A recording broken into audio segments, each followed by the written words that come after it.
She had always known that some battles follow you home. For Sarah Jenkins, the war had ended 5 years ago, but the memories were still carved into her bones as deeply as the ink on her skin.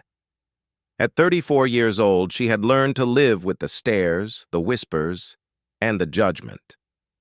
She worked as a janitor at the Peterson military base in Colorado Springs, a quiet woman who kept her head down, emptied trash cans, mopped floors, and never spoke unless spoken to.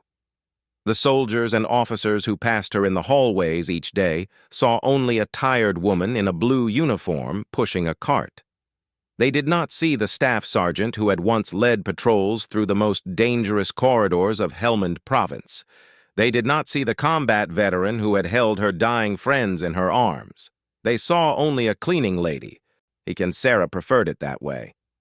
Her appearance did nothing to challenge their assumptions. She kept her gray-streaked hair pulled back tightly, her face lined from years of harsh sun and harder living. She was thin in a way that suggested hardship rather than fitness, and she moved with a stiffness that spoke of old injuries. The janitorial uniform hung loosely on her frame, hiding the lean muscle that remained beneath. When she walked past groups of young soldiers, they barely glanced at her. She was invisible, and invisibility had become her greatest comfort. It meant no questions. It meant no explanations. It meant she could do her work and go home to her small apartment where the memories waited patiently for her return. The only visible mark that set her apart was the tattoo on her forearm. It peeked out from beneath her sleeve when she reached up to empty trash cans or bent to scrub baseboards. The design was simple but unmistakable. A tattoo of combat boots standing at attention, a rifle planted between them, a helmet resting on top. The fallen soldier battle cross. It was the universal symbol of a warrior fallen in combat, the battlefield memorial that comrades built for those who did not make it home.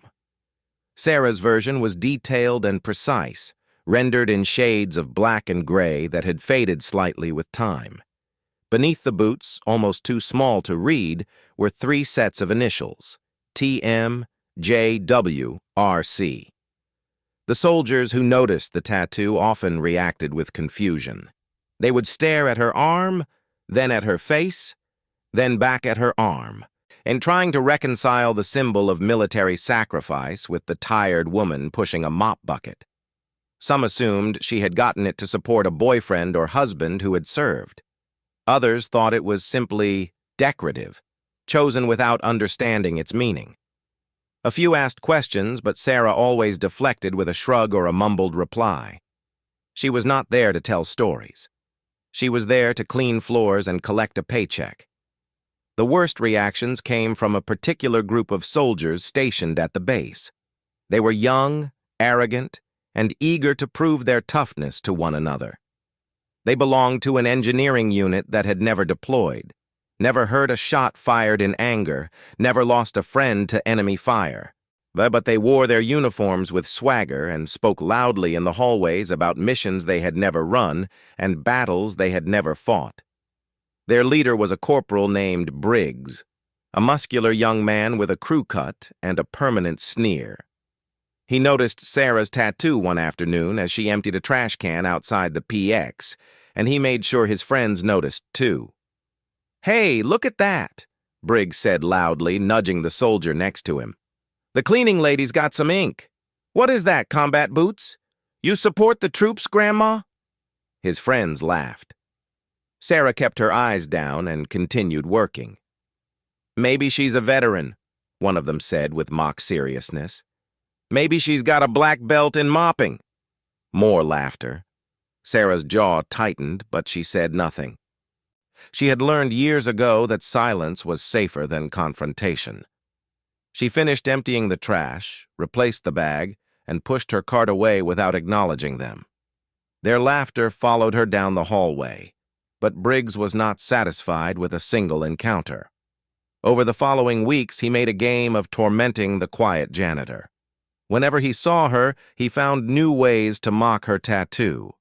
He called her Sergeant Scrub Bucket. He asked if she had gotten the tattoo at a yard sale. He speculated loudly about whether her mop qualified as a service weapon. His friends joined in, eager to impress their leader with their own cruel jokes. Sarah absorbed it all in silence.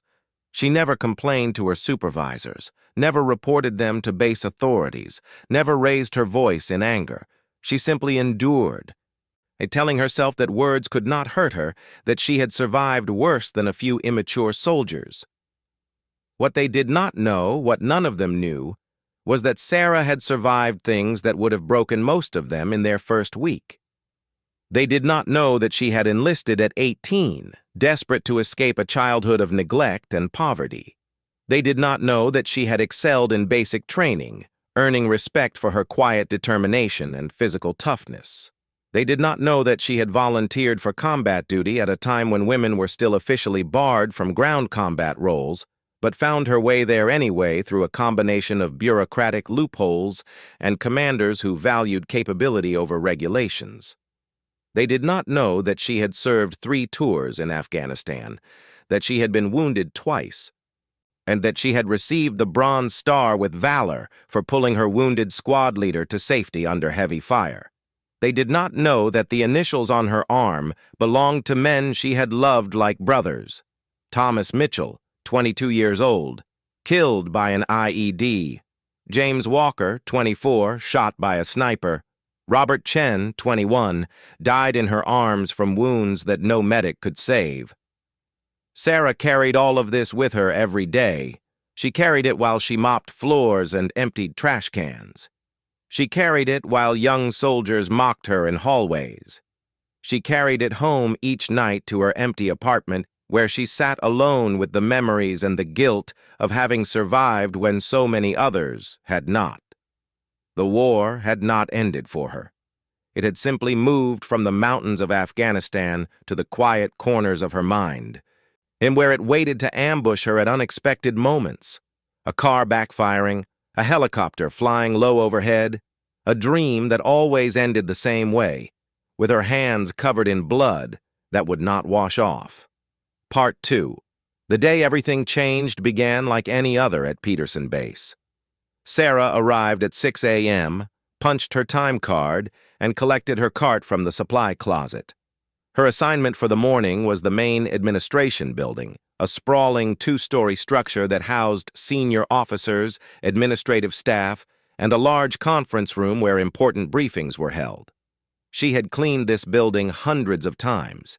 She knew every hallway, every office, every restroom. She worked methodically, losing herself in the rhythm of the work, finding a strange comfort in the predictability of it all. By mid-morning, she had finished the first floor and moved upstairs. The conference room was at the end of the hall, a large space with a long table, leather chairs, and windows overlooking the parade ground. She saved it for last, knowing that meetings often ran long and that she would have to wait for the room to empty. Today, a briefing was in progress. Through the closed doors, she could hear the murmur of voices, the occasional burst of laughter, the sound of a presentation being made. She waited nearby, leaning against her cart, invisible as always. When the doors finally opened, a flood of officers emerged. They were laughing and talking, the briefing apparently concluded on a light note. Sarah stepped aside to let them pass, keeping her eyes down, her body still. Most of them walked by without a glance, too absorbed in their conversations to notice the janitor against the wall. But one of them stopped. "Excuse me," a voice said. "We need the room cleared out for a few more minutes. There's someone coming in for a private meeting." Sarah nodded and stepped further back.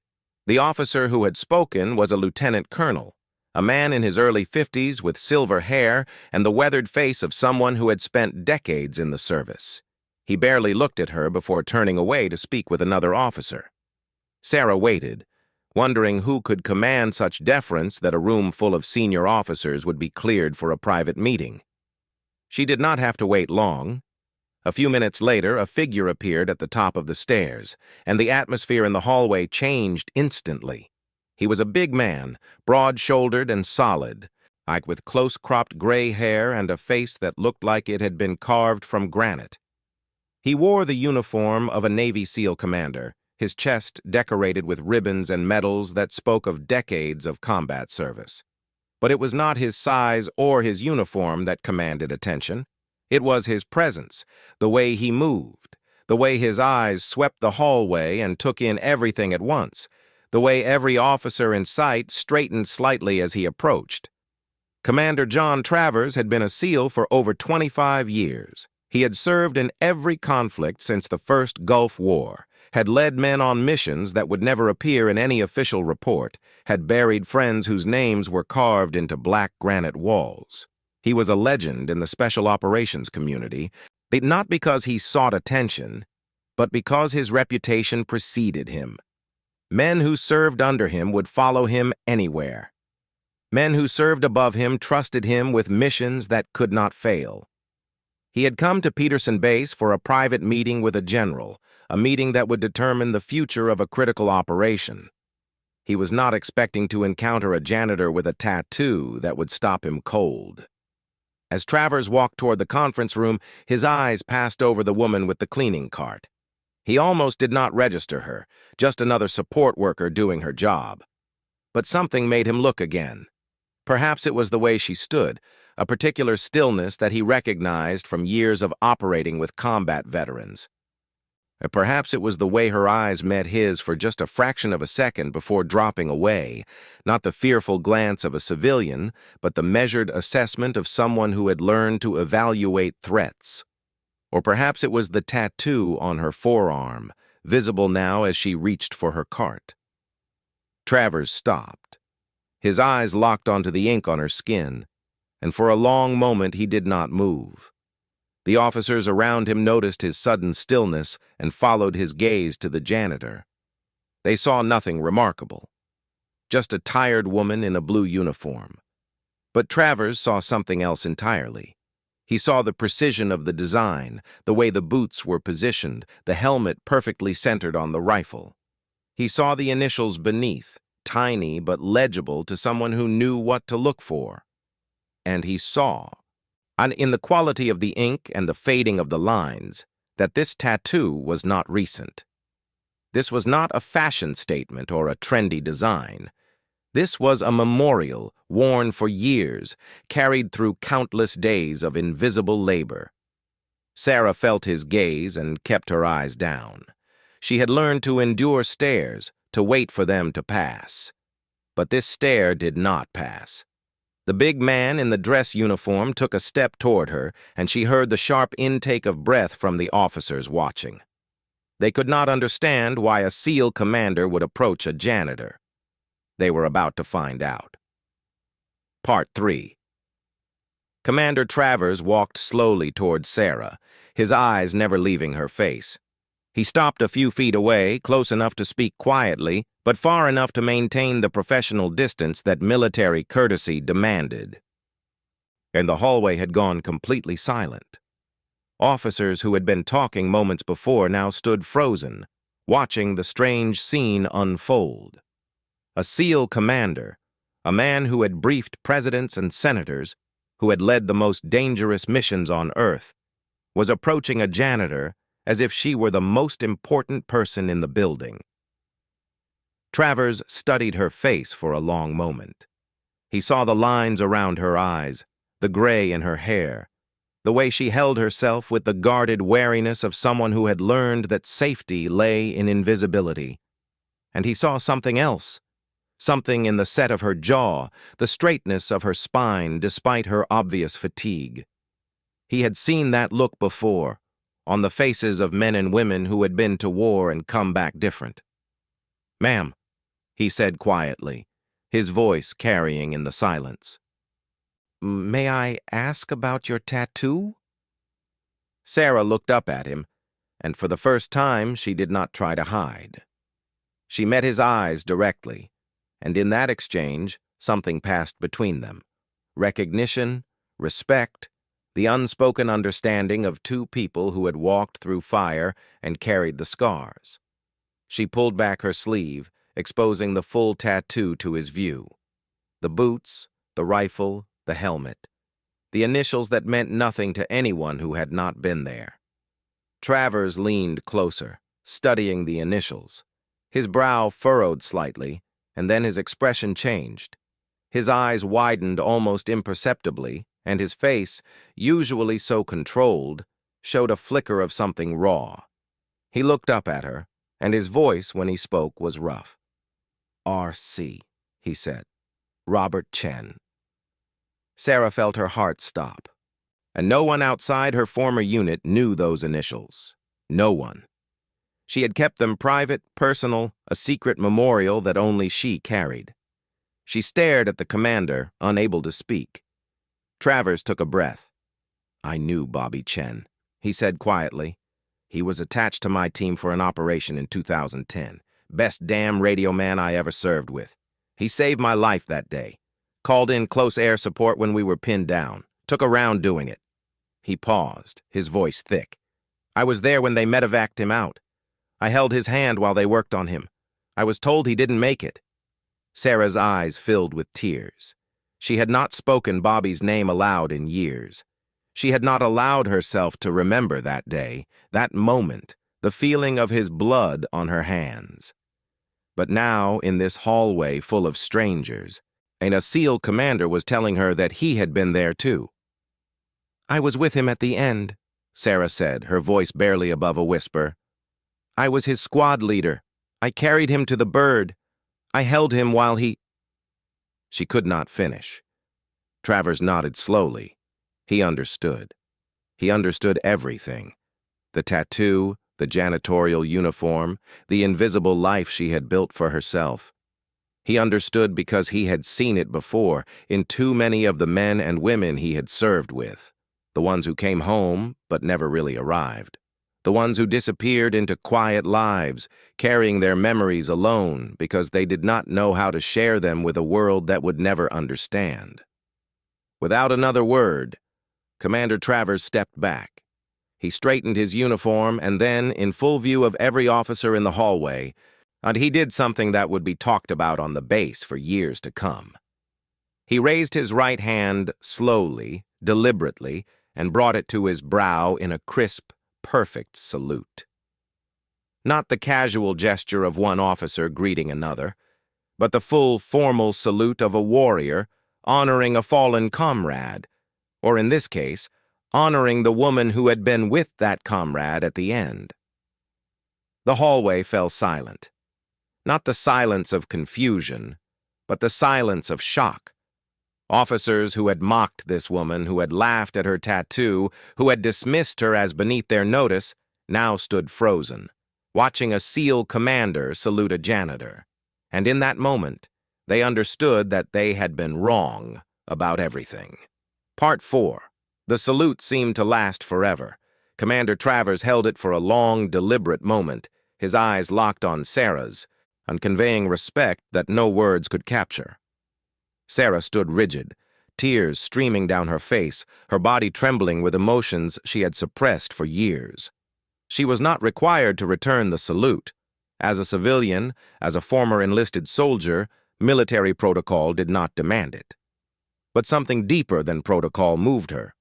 Slowly, with the precision of years of training, she straightened her own spine, raised her hand, and returned the salute of a SEAL commander.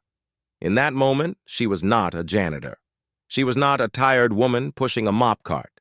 She was Staff Sergeant Sarah Jenkins, combat veteran, Bronze Star recipient, leader of soldiers, survivor of battles that had broken men half her age. The uniform she wore was different, but the warrior inside had never changed. The officers watching finally saw her, really saw her, and the weight of their own behavior crashed down upon them. Lieutenant Colonel Briggs, the same young officer who had led the mockery of Sarah for months, stood at the back of the crowd. His face had gone pale. He remembered every joke, every insult, every moment of cruelty he had directed at this woman. He remembered calling her Sergeant Scrub Bucket. He remembered laughing when his friends joined in. And now he stood watching a SEAL commander, a man whose combat record was legendary, salute her as an equal. Briggs felt sick. Travers lowered his hand and Sarah did the same. He stepped forward and spoke quietly, for her ears alone. Bobby Chen talked about you, he said. When he was lucid, before the pain got bad, he talked about his squad leader. And he said you were the bravest person he ever knew. He said you never left anyone behind. He paused. He died knowing that. It mattered. Sarah wiped her eyes with the back of her hand. I think about him every day, she said. All of them. Every single day. Travers nodded. That's the deal we made, he said. We carry them with us. It's the only way they live on. He glanced at the crowd of officers still watching, still frozen in shock. These people, he said quietly, they don't know what they're seeing when they look at you. They see a uniform, a job, a label. They don't see the years of service, the sacrifices, the losses. That's their failing, not yours. Sarah said nothing. She had spent so long believing the judgments of others, believing that she was what they saw, a janitor, a nobody, a woman whose best years were behind her. In this moment, with this man's respect washing over her like water in a desert, she began to understand that she had been wrong. Travers reached into his pocket and withdrew a card. I'm based at Coronado, he said. We have a program there for veterans transitioning out of service, counseling, support groups, job training, things I wish I'd had when I came home. He handed her the card. Call me. Not next week, not next month. Call me. You've carried this alone long enough. Sarah took the card, her hand trembling. She looked at it. The Navy SEAL insignia, a phone number, an email address, a lifeline, offered by a stranger who had become a brother in the space of a few minutes. Travers turned to leave, then stopped. He looked back at the crowd of officers, his gaze settling on Briggs, who seemed to shrink under the weight of it. That soldier, Travers said, his voice carrying clearly down the hallway. A word. Briggs stepped forward, his face ashen. Sir! Travers looked at him for a long moment, saying nothing. The silence was worse than any shouting could have been. Finally, he spoke. That woman you've been mocking, he said, his voice cold and controlled. She's got more combat experience than you and everyone in your unit combined. She's got medals that most soldiers never earn. She's carried the weight of losing friends while you've carried nothing but your own arrogance. He paused. If I ever hear that you or anyone under your command has disrespected her again, I will personally ensure that your military career ends in a way that you will spend the rest of your life regretting. Do I make myself clear? Briggs swallowed hard. Yes, sir. Crystal clear. Sir. Travers nodded once and walked away, leaving a silence so profound that the ticking of a clock in a nearby office sounded like a drumbeat. The officers dispersed slowly, unable to meet Sarah's eyes, unable to process what they had witnessed. Within minutes, the hallway was empty except for Sarah and her cleaning cart. She stood alone, the card clutched in her hand, tears still wet on her cheeks. For the first time in 5 years, she did not feel invisible. For the first time in 5 years, she felt like she might be ready to come home. Part 5. The days following the encounter with Commander Travers were strange and disorienting for Sarah. Word spread quickly across the base about what had happened in the administration building hallway. By the next morning, everyone seemed to know that the quiet janitor with the tattoo was actually a decorated combat veteran. The whispers followed her everywhere she went, but they were different now, not mocking, but curious, respectful, even awed. Soldiers who had never glanced at her before now went out of their way to hold doors open, to offer polite nods, to treat her with a deference that made her deeply uncomfortable. The change was most dramatic among the young soldiers who had mocked her. Briggs and his friends seemed to have vanished. Sarah caught glimpses of them occasionally, but they always turned and walked the other way when they saw her coming. Or she heard through the grapevine that Briggs had been counseled by his commanding officer about appropriate conduct toward base personnel. She suspected that Commander Travers had made good on his promise, at least in part. But the external changes were nothing compared to the internal ones. Sarah could not stop thinking about what Travers had said, about carrying the weight alone, about the program at Coronado, about the possibility of healing. For years, she had believed that her pain was something to be endured privately, that asking for help was a sign of weakness, that the only way to honor her fallen friends was to suffer in silence. Now, for the first time, she wondered if she had been wrong. She looked at the card every night before bed. She memorized the phone number, the email address, the insignia. She rehearsed what she might say if she called, imagining conversations that never happened. Part of her wanted to throw the card away, to retreat back into the safety of invisibility. But another part, a part she had thought was dead, whispered that maybe, just maybe, there was another way. A week after the encounter, Sarah made a decision. She called the number on the card. The woman who answered was kind and efficient, taking down Sarah's information, asking questions about her service and her current situation. Within days, Sarah had an appointment at the VA hospital in Denver, not for the standard checkups she had always avoided, but for something called Combat Veteran Intensive Therapy. It was a program designed specifically for soldiers who had served in active combat zones, who had lost friends, and who carried the invisible wounds of war. It was exactly what Sarah needed, though she did not know it yet. The therapy was brutal. For the first time in years, Sarah was forced to talk about things she had spent years trying to forget. She talked about Thomas Mitchell, the young father who had stepped on an IED while walking point. She talked about James Walker, the sniper who had taken a round through the neck while covering their retreat. She talked about Robert Chen, the radio man who had died in her arms, whose final words had been a question about whether his mom would be okay.